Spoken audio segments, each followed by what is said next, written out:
का क्या मकसद है? मकसद है असल कि आज जान रहे हैं कि देश में चुनाव हो रहा है और चुनाव ऐसे वक्त में हो रहा है जब देश गहरे राजनीतिक संकट के दौर से गुजर रहा है। ऐसा इसलिए बोल रहे हैं कि पिछले 10 वर्षों के तजुर्बे ने बता दिया है कि जिस तरह से शासन व्यवस्था चलाई जा रही है, सरकार चलाई जा रही है मोदी जी के नेतृत्व में, अगर ऐसा ही चलता रहा तो लोगों का परसेप्शन है कि शायद यह आखिरी चुनाव हो और संविधान पर संकट मंडरा रहा है, संविधान को तोड़ना मरोड़ना चाहते हैं और हमको लगता है सरदार वल्लभ भाई पटेल गांधी के हिंदुस्तान को भी बर्बाद करना चाहते हैं। ऐसी बात इसलिए कहते हैं कि पूरे दुनिया के अंदर सबसे खूबसूरत देश भारत इसलिए है कि यहाँ जनतंत्र है और सबसे मजबूत जनतंत्र है, सबसे बड़ा मजबूत जनतांत्रिक देश है। लेकिन आज दुनिया के अंदर अमेरिका हो, फ्रांस हो, ब्रिटेन हो, इटली हो, जर्मनी हो, जापान हो, सब जगह राजनीतिक पंडित लोग क्यास लगा रहे हैं कि क्या भारत में जनतंत्र बचेगा। इसलिए ऐसी बात हो रही है कि 10 वर्षों के तजुर्बे ने बताया है कि जो कुछ उन्होंने कहा सब जुमला बता दिया बाद में। सबका साथ सबका विकास के जगह पर गरीबों को अनाथ बना दिया और अंबानी अदनानी ऐसे लोग को जिसका 150 करोड़ पूंजी था अदानी का 10 वर्षों में दुनिया का 5वां स्थान पर आर्थिक बड़े पूंजीपतियों में शुमार होने लगी।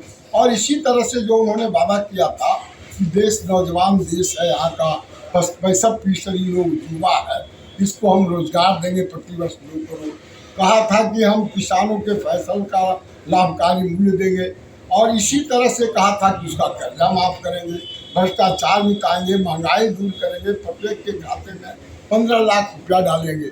लेकिन जो कुछ हुआ बाद में चलकर अमित शाह ने बार बार कहा यह तो जुमला था, इस तरह की बातें होती रहती है। लेकिन इससे भी दुखद बात यह है कि यहाँ पर जो आज हो रहा है जनतांत्रिक देश खत्म, इसलिए हम कह रहे हैं कि आरक्षण का मुद्दा जिस तरह से उठाया गया है, आज आरक्षण पर भी प्रश्न चिन्ह है।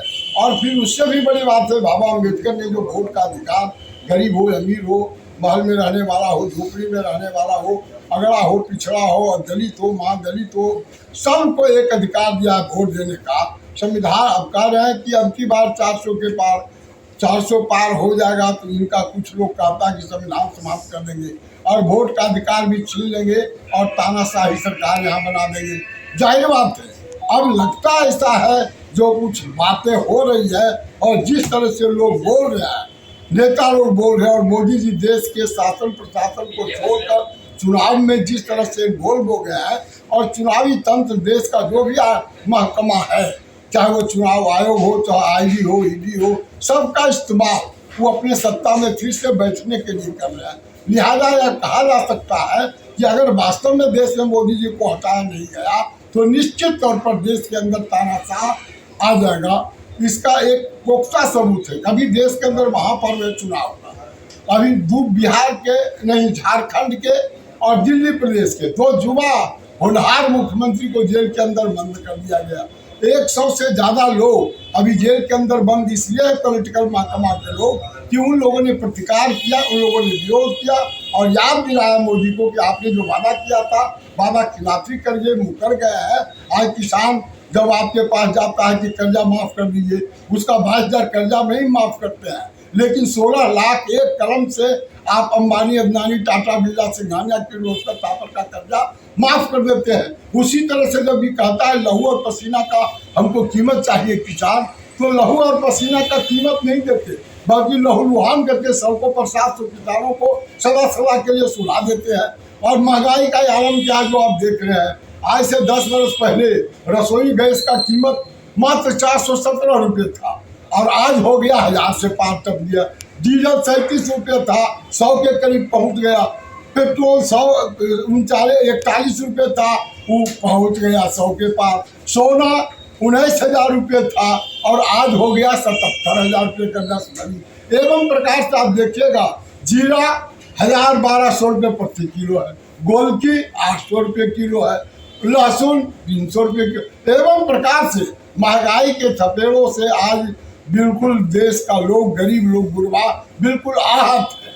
इसीलिए ऐसी व्यवस्था में हम कह सकते हैं कि जनतांत्रिक मूल्यों को ध्वस्त करना, भारत माता की स्वर्णीय चुनरी को दागदार करना, इस मोहब्बत के देश के नफरत के देश में परिवर्तित करना, मात्र ही उद्देश्य इनका बच गया है। न तो एक आदमी को रोजगार दिया और न ही कुछ किया।